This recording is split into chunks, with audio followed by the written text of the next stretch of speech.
आज का मामला थोड़ा कह सकते हैं अलग है। हमारे पास किसी एक विषय पर लिखी गई कोई किताब या रिपोर्ट नहीं है, बल्कि प्रतियोगी परीक्षाओं की तैयारी के लिए बनाए गए नोट्स का एक ढेर है।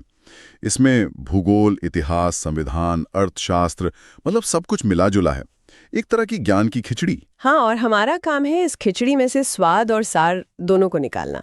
पहली नज़र में ये तथ्य शायद अलग अलग लगे, लेकिन जब हम इन्हें जोड़कर देखेंगे तो शायद भारत की एक बड़ी और दिलचस्प कहानी उभर कर सामने आएगी। बिल्कुल। तो चलिए इन बिखरे हुए मोतियों को एक धागे में पिरोने की कोशिश करते हैं। देखते हैं कि धरती के करोड़ों साल पुराने इतिहास से लेकर आज के भारत की आर्थिक और कानूनी व्यवस्था तक क्या कोई कनेक्शन है। शुरुआत करते हैं सबसे बड़े पैमाने से, हमारी पृथ्वी से। इन नोट्स में एक जिक्र है पैंजिया का, वो विशाल महाद्वीप जो करोड़ों साल पहले हुआ करता था। हाँ, और दिलचस्प बात यह है कि ये नोट्स सिर्फ नाम नहीं बताते, बल्कि उसके टूटने की कहानी भी बताते हैं। ये प्रक्रिया कोई एक दिन में नहीं हुई, बल्कि करोड़ों साल तक चली, पर्मियन युग से शुरू होकर जुरासिक और क्रिटेशियस युग तक। और इसी में से गोंडवाना लैंड अलग हुआ। बिल्कुल, गोंडवाना लैंड नाम का एक बड़ा हिस्सा अलग हुआ, और भारत का जो प्रायद्वीपीय पठार है, मतलब दक्षिणी भारत का बड़ा हिस्सा, वो उसी गोंडवाना लैंड का एक टुकड़ा है, जो उत्तर की ओर खिसक कर एशिया से टकराया। और इसी टक्कर ने हिमालय को जन्म दिया। लेकिन इन नोट्स में एक और चीज पर जोर है जो सीधे तौर पर इस भूवैज्ञानिक इतिहास से जुड़ी है, कोयला। हाँ, कोयला। इसमें कोयले के 4 प्रकार बताए गए हैं: पीट, लिग्नाइट, बिटुमिनस और एंथ्रासाइट। ये सिर्फ नाम है या इनमें कोई खास फर्क है? नहीं, बहुत बड़ा फर्क है। ये दरअसल कोयला बनने की अलग अलग अवस्थाएं हैं। सब कुछ कार्बन की मात्रा पर निर्भर करता है। अच्छा। पीट सबसे कच्ची अवस्था है, जैसे लकड़ी का गलना बस शुरू ही हुआ हो। फिर लाखों साल के दबाव और गर्मी से वही पीट लिग्नाइट बनता है। फिर और दबाव से बिटुमिनस, और अगर किस्मत अच्छी रही और करोड़ों साल का जबरदस्त दबाव मिला तो वो बनता है सबसे बेहतरीन कोयला, एंथ्रासाइट। तो यहाँ एक सवाल उठता है, भारत जो गोंडवाना लैंड का हिस्सा था, इसका हमारे कोयले की क्वालिटी पर क्या कोई असर पड़ा? मतलब क्या हमारी भूवैज्ञानिक विरासत ये तय करती है कि भारत में कौन सा कोयला ज्यादा मिलेगा? क्या बेहतरीन सवाल है। बिल्कुल असर पड़ा है। भारत का ज्यादातर कोयला गोंडवाना कोल कहलाता है। अच्छा। जो मुख्य रूप से बिटुमिनस क्वालिटी का है। ओके। यही उसी दौर में बना जब भारत का पठार बन रहा था। अच्छा। यही वजह है कि भारत की जो बड़ी कोयला खदानें हैं, जैसे छोटा नागपुर पठार में, वो उसी पुराने भूभाग का हिस्सा है। हमें एंथ्रासाइट बहुत कम मिलता है, क्योंकि उसे बनने के लिए जो भूवैज्ञानिक परिस्थितियां चाहिए थीं, वे यहाँ उतनी व्यापक नहीं थीं। तो मतलब आज हमारे पावर प्लांट में कौन सा कोयला जल रहा है, इसकी कहानी करोड़ों साल पहले शुरू हुई थी। बिल्कुल। वाह। तो जमीन के नीचे दबे कोयले की कहानी जमीन के बनने से जुड़ी है। चलिए अब इस जमीन पर बने देश की बुनियाद की बात करते हैं। नोट्स का एक बड़ा हिस्सा भारत के संविधान को लेकर है, और शुरुआत होती है संविधान दिवस से, 26 नवंबर 1949। हाँ, जिस दिन इसे अपनाया गया था। ये सिर्फ एक तारीख नहीं है, ये उस पल का प्रतीक है जब भारत ने तय किया कि वो भविष्य में कानून और नियमों के एक सेट पर चलेगा, किसी व्यक्ति या परिवार की मर्जी पर नहीं। और इन नियमों में से एक पर इन नोट्स में खास जोर दिया गया है, अनुच्छेद 32, संवैधानिक उपचारों का अधिकार। सुनने में ये बहुत भारी भरकम लगता है। आम इंसान के लिए इसका क्या मतलब है? इसका मतलब बहुत सीधा और बहुत शक्तिशाली है। मान लीजिए सरकार कोई ऐसा कानून बनाती है जो आपके बोलने की आजादी या बराबरी के अधिकार को छीनता है। ठीक है। तो आप क्या करेंगे? अनुच्छेद 32 आपको एक कह सकते हैं एक सुपर पावर देता है। आप सीधे सुप्रीम कोर्ट जा सकते हैं, किसी निचली अदालत में जाने की जरूरत नहीं। सीधे सुप्रीम कोर्ट? हाँ, इसीलिए इसे संविधान की आत्मा कहा गया है। ये वो मास्टर की है जो आपके बाकी सभी मौलिक अधिकारों के ताले खोलती है। इसके बिना बाकी अधिकार सिर्फ कागज पर लिखे अच्छे शब्द रह जाते हैं। यानी ये अधिकारों की गारंटी है। इसके अलावा नोट्स में राज्य के नीति निदेशक सिद्धांतों, मतलब डीपीएसपी का भी जिक्र है। ये क्या है? क्या ये भी अनुच्छेद 32 की तरह लागू करवाए जा सकते हैं? नहीं, और यही इनमें खास बात है। डीपीएसपी अदालत में लागू नहीं करवाए जा सकते। ये सरकार के लिए एक नैतिक कंपास या एक टू डू लिस्ट की तरह है, एक गाइडलाइन की तरह।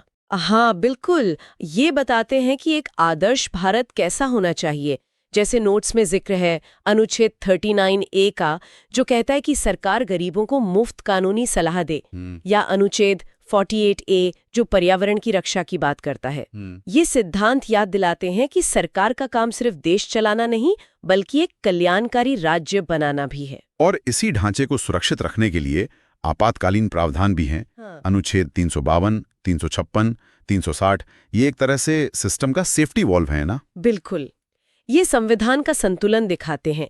एक तरफ नागरिकों को मजबूत अधिकार दिए गए तो दूसरी तरफ देश पर कोई बड़ा संकट आने पर, जैसे युद्ध या कोई वित्तीय संकट, तो सरकार को असाधारण शक्तियां भी दी गई ताकि देश की एकता और अखंडता बनी रहे। तो संविधान ने देश को एक मजबूत ढांचा दिया। अब बात करते हैं उस चीज की जो इस ढांचे के अंदर की धमनियों में खून की तरह दौड़ती है, अर्थव्यवस्था।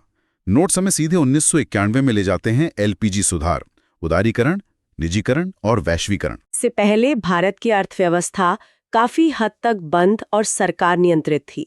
1991 के सुधारों ने बाजार के लिए दरवाजे खोल दिए, विदेशी निवेश को आने दिया और निजी कंपनियों को आगे बढ़ने का मौका दिया।